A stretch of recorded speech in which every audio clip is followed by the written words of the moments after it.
না, এভাবে যে আর চলবে না মনে হয়। কথায় আছে না, অভাগা যেদিকে চায় সাগর শোকায়। আমারও কপালে বোধহয় এমনই লেখা আছে। না, চারপাশে কেউ নেই। একটু গামছাটা পেতে শুই, ততক্ষণে শরীরটা যদি একটু আয়েশ পায়। আহ, কি নিরিবিলি জায়গা, কোনো সারা শব্দ নেই, শীতল বাতাস। আহা, যেন শান্তি আর শান্তি। যাক, শান্তিতে একটা ঘুম তো হোক। গিন্নি, আমি গেলাম। দেখি মাঠের মধ্যে গরুর জন্য দুগোছা ঘাস পাই নাকি।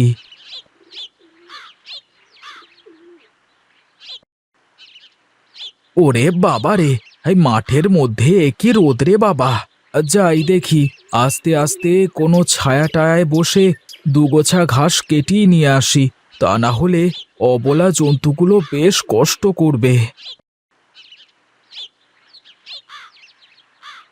ওই তো, কে মনে হচ্ছে ওখানে গাছের নিচে ঘুমাচ্ছে। দেখি তো গিয়ে। আরে, এ তো দেখছি আমাদের বিনোদদা। বাপরে, কি ঘুম! একদম মনের সুখে নাক ডেকে ঘুমাচ্ছে। দাঁড়াও, তোমার আরামের ঘুম আমি কিভাবে নষ্ট করি দেখো।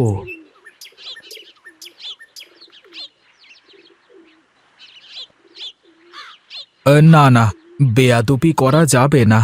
ভালো করেই ডেকে দেখি। ও দাদা, আরে ও বিনোদদা। কে কে কে কে? হ্যাঁ, আরে আমি দাদা, আমি গণেশ। এই দেখো। ও আচ্ছা, গণেশ তুই? তা কখন এলি তুই? এই মাত্রই আসলাম দাদা। ভাবলাম যাই, মাঠের মধ্যে গরুর জন্য দুগোছা ঘাস কেটে আনি। বাহ, এই ভর দুপুর বেলায় কেউ ঘাস কাটতে আসে রে? তোর মতলব আমি সব বুঝি। আরে ধুর, কি যে বলো দাদা। সত্যি কথাই বলি, এখন কেউ মাঠে নেই। সেই সুযোগে তুই মানুষের জমি থেকে লাগানো ঘাস টাস কেটে নিয়ে যে খাওয়াবি? আরে না না, তুমি খালি বাজে কথা বলো। আমাকে দেখে কি তোমার অমন মনে হয় নাকি?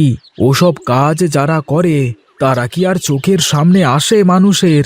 যাই হোক, তুমি ঘুমাও, আমি যাই। উচিত কথা বললে পরে খালি বেজার হয়। না, ঘুমটাই নষ্ট করে দিল। যাই দেখি, বাড়ির দিকে যাই এবার।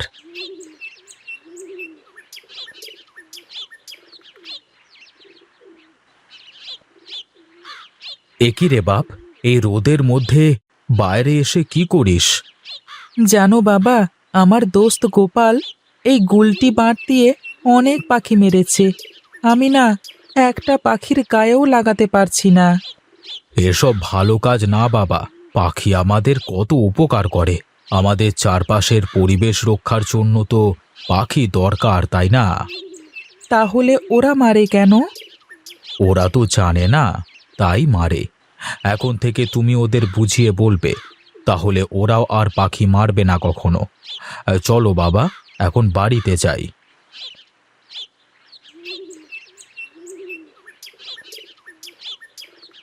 যা বাবা, ঘরে গিয়ে তোর মাকে বল খাবার বাড়তে। আমি পুকুর থেকে হাত মুখ একটু পানি দিয়ে আসি।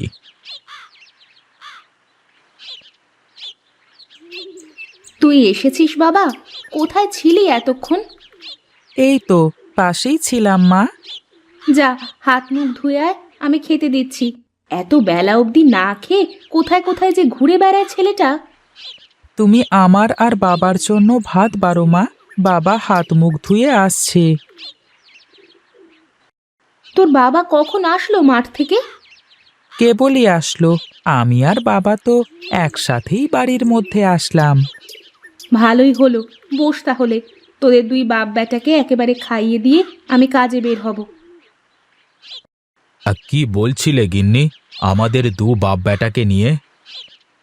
কি আর বলবো, বলছিলাম যে তোমাদের দুজনকে খাইয়ে দিতে পারলে আমি বাইরের কাজে বের হব। এই নাও, খেয়ে নাও। সব সময় এত কাজ কাজ করো, কি কাজ করো বলো তো দেখি আমাকে। তাই তো, তোমরা ছাওয়াল মানুষ, তোমরা কোনো দিন মেয়েদের কষ্ট বুঝতে চাও না। কই, তোমরা তো মাঠে একটু কাজ করে এসেই সারাদিন ঘুরে ঘুরে বেড়াও। আমাদের তো সেই সুযোগ নেই। খুঁটি নাটি সব কাজ সব সময়ই থাকে। হয়েছে হয়েছে, এখন তোমার এই গীত শোনবার সময় নেই। তুমি যাও, তোমার কাজে যাও দেখি। খেয়ে নাও তোমরা, থালাবাটি কয়টা গুছায় থুয়ে যাই, তা না হলে তো এভাবেই পড়ে থাকবে এখানে।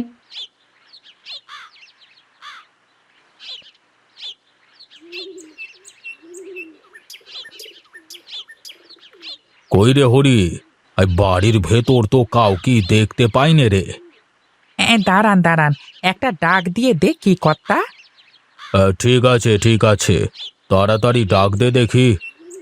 ও বিনোদ, বিনোদ, এই বাড়িতে আছিস নাকি রে? কর্তা মশাই এসেছে তোর সাথে দেখা করতে। কর্তা আপনি? আসেন আসেন, ভেতরে আসেন, বসেন। এই না না, আমি বসতে আসিনি, আসলাম তোকে একটা কথা বলতে। জি কর্তা, বলেন কি বলবেন। আরে গত বছর তো কিছুই দিলি না, তার উপর আবার এবছর যে টাকা নিয়েছিস তার যা সুদ হয়েছে, সব মিলিয়ে তো অনেক টাকা পাওনা হয়ে গেছে। কর্তা, আর কয়েকদিন পরে এবার একেবারে সব টাকা শোধ করে দেব। এ কথা তো গত বছরও বলেছিলি, কিন্তু শেষ পর্যন্ত তো কিছুই হলো না। আমি বলি শোন, এই মাসের মধ্যে যদি টাকা দিতে না পারিস তাহলে তোর জমিটা আমার নামে লিখে দিতে হবে, এই বলে দিয়ে গেলুম। চল হরি। ওগো, উনি কি কথা বলে গেল? এত টাকা তুমি এখন কোথায় পাবে? যেভাবেই হোক আমাকে টাকা জোগাড় করতেই হবে গিন্নি, তা না হলে যে আমার বাবার একমাত্র স্মৃতি ওই জমিটুকুও হাতছাড়া হয়ে যাবে। ওগো, তুমি ভেঙে পড়ো না, সব ঠিক হয়ে যাবে। এত সার মাটি দিয়ে এত যত্ন করে মাত্র এই কটা লাউ ধরল, আসলে আমার কপালটাই খারাপ, তা না হলে আমার সাথেই কেন এমন হবে।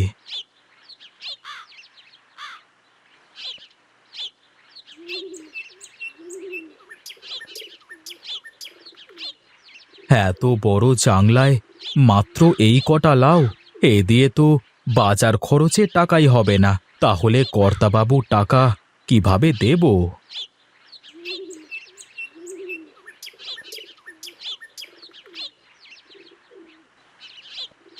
একটু জিরিয়ে নি, তারপর যাওয়া যাবে।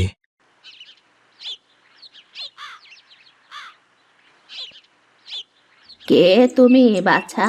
এখানে এভাবে বসে আছো কেন?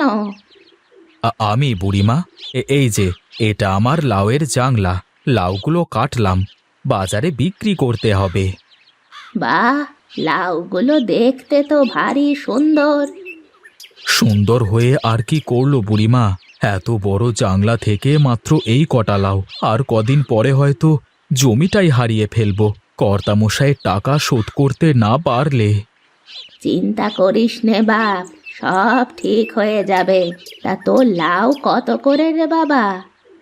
কত করে আর হবে, তোমার টাকা দেওয়া লাগবে না, তুমি নিতে চাইলে একটা লাউ নিয়ে যেতে পারো। আমি ফ্রিতে তো নিতে পারবো না, তার জন্য তোকে কিছু নিতে হবে। এ কি বুড়িমা, এটা তো একটা মুখোশ দেখছি। হ্যাঁ রে, এটা তোর জাংলায় ঝুলিয়ে রাখবি, দেখবি তোর জাংলায় অনেক লাউ ধরবে, আর কেউ চুরি করার সাহসও পাবে না। আচ্ছা, দেখি কি হয়।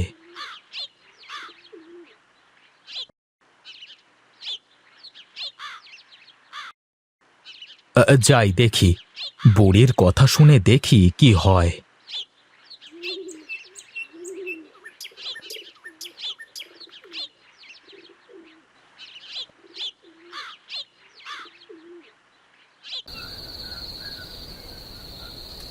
কি গো, এখনো ঘুমাওনি তুমি? ঘুম যে আসে না গিন্নি, চিন্তা ভাবনায় ঘুম কি আসে? এত চিন্তা করে কি লাভ? যা হবার তা তো হবেই। এত আশা করে লাউয়ের চাষ করতে গেলাম, শুনলাম হাজারি লাউয়ের বীজ। এর নাকি এক মোটায় 3-3টে লাউও ধরে। আর আমার সারা জাংলা মিলে এক ঝুড়িও পুজলো না। চিন্তা করো না, তুমি কাল সকালে আবার গিয়ে ভালো করে কয়টা সার মাটি দিয়ে এসো। তারপর দেখোই না কি হয়। যদি না ধরে তাহলে গাছ কেটে ফেলে অন্য কিছু করো। কর্তার টাকাটা তো দিতে হবে। ওই একটাই তো চিন্তা গিন্নি, আমার চোখের ঘুম হারাম হয়ে গেছে সেদিন কর্তার কথা শোনবার পর থেকে। আচ্ছা, এখন ঘুমাও তো তুমি। সকালে উঠে তো তোমার আবার অনেক কাজ।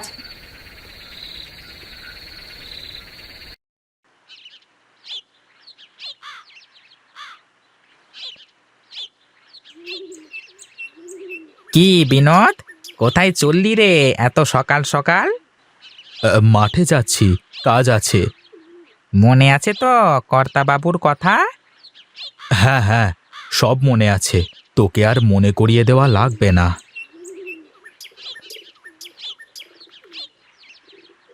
হ্যাঁ, কোথায় যাচ্ছ দাদা? তোমার তো কপাল খুলে গেছে গো। কি যে বলিস রে, ঠাট্টা করবার সময় না, এখন যা তুই। আরে ধুর, আমি তোমার সাথে এখন সকাল করে ঠাট্টা করতে যাব কেন? তোমার জাংলায় তো খালি লাউ আর লাউ, আর তুমি না কেটে ঘুরে বেড়াচ্ছ। তুই কি মজা করছিস আমার সাথে? শর্ত, আমাকে যেতে দে। যা রে বাবা, এই মানুষের দেখছি এখন ভালো কথাও বলবার মতো নেই। কি যুগ আসলো!